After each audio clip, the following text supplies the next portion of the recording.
following England's win against Bangladesh in India, it's time for Ask George. Nice to get the points on the board today, George. Nice. Yeah, really good performance. Much better performance, yeah. And up that run rate.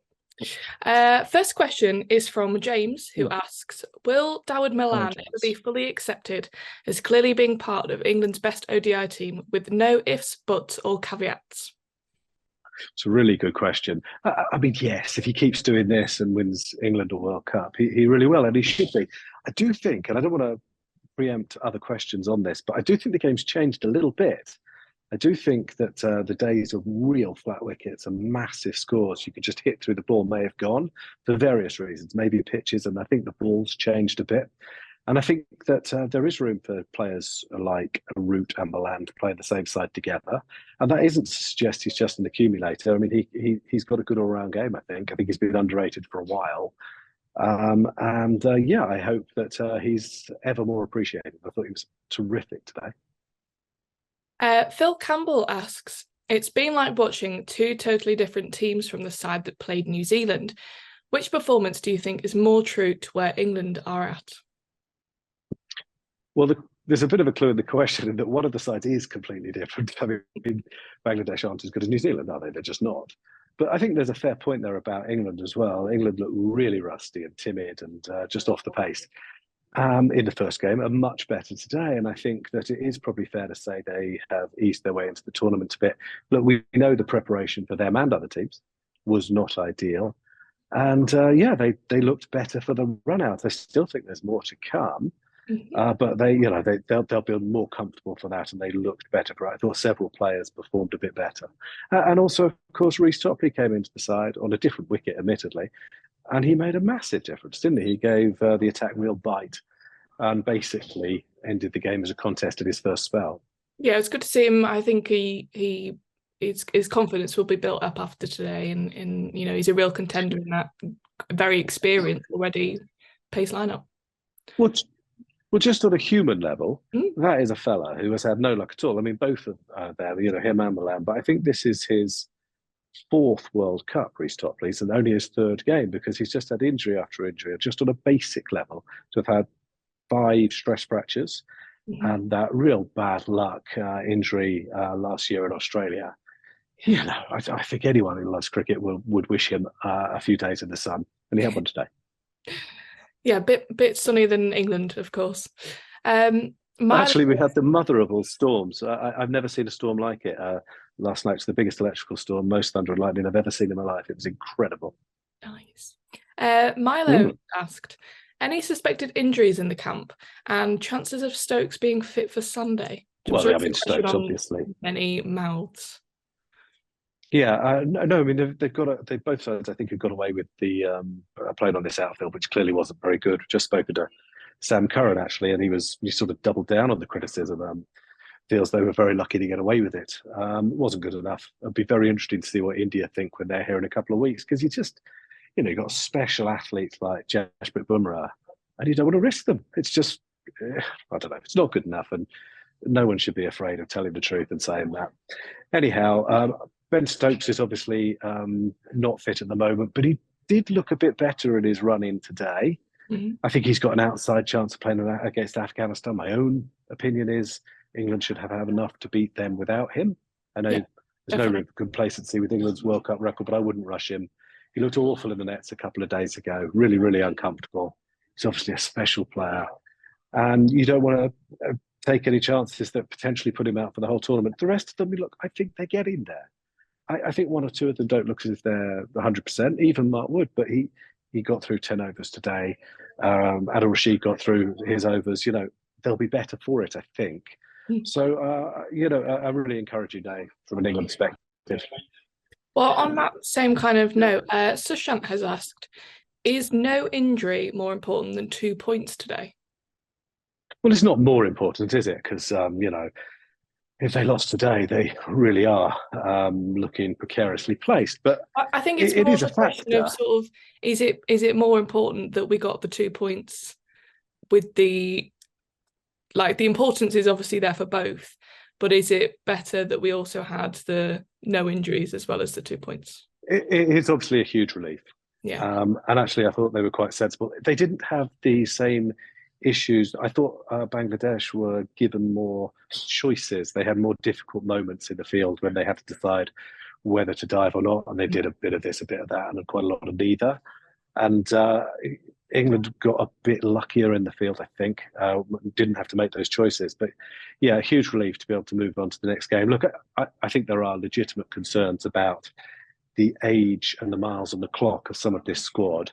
And there is going to be a case for nursing them through. But although there's a lot of travel in this,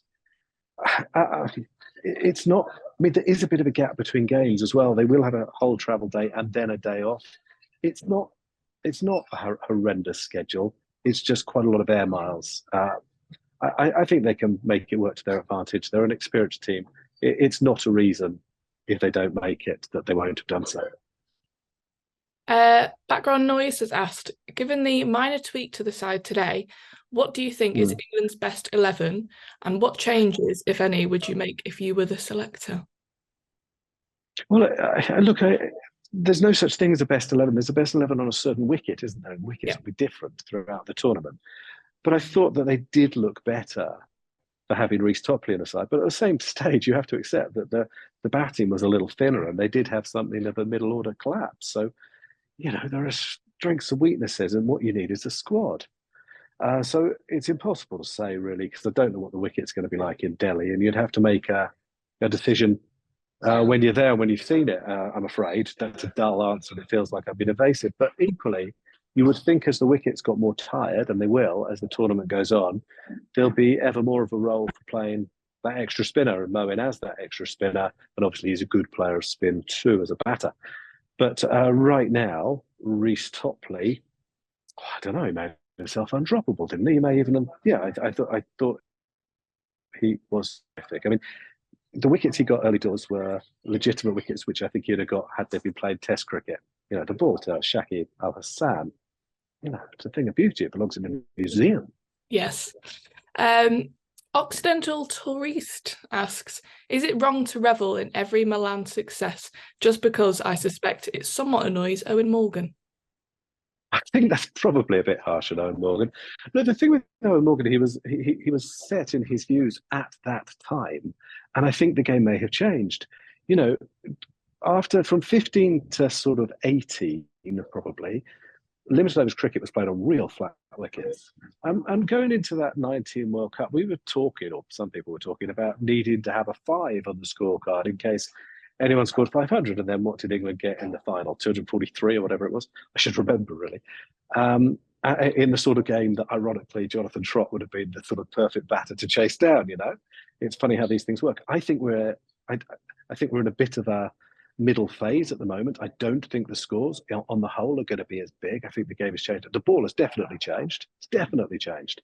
And the pitches, you know, they're good, but they're going to offer just a little bit to the bowlers at times. So I think there's going to have to be more nuance. And Owen Morgan's not a fool. I think he would understand that. And also, David Malan's kept improving. You know, he's obviously a very hard-working, passionate guy. He's 36, for goodness sake. He's had lots of disappointment. But if you know, to go back to the original question, no, it's not wrong to be very pleased for him, because 2019 World Cup, he missed out partly because of injury. I don't know he'd have been selected, but he got injured in that game at Malan where Jofra made his debut.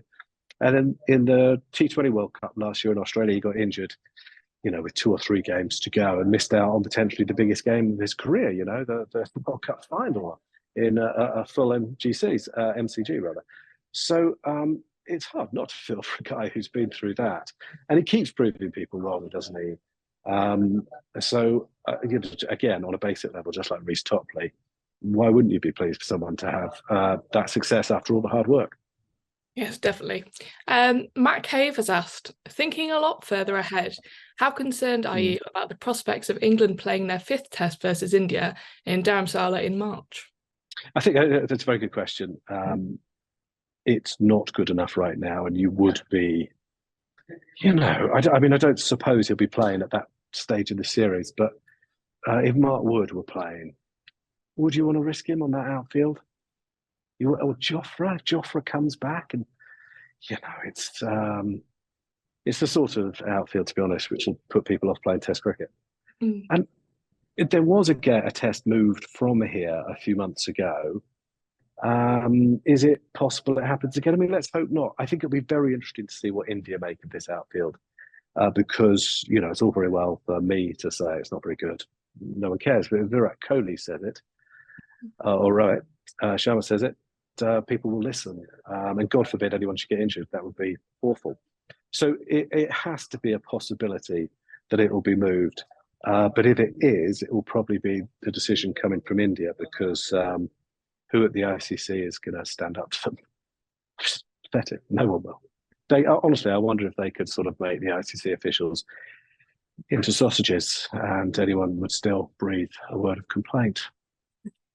Neil Varane has said, we've seen a few games where scoring in the last 10 seems more difficult than earlier. Are balls going soft quicker, or is it just set batters getting out? Oh, it's all sorts of things, but I think you're onto something there. So I think, I haven't written about this yet, but I sort of mentioned it in my piece today. The balls changed in December 2020. The kookaburra changed. They started to make it with a layer of plastic just underneath the leather to help it last longer. And run rates have gone down 8%, I think, in that period.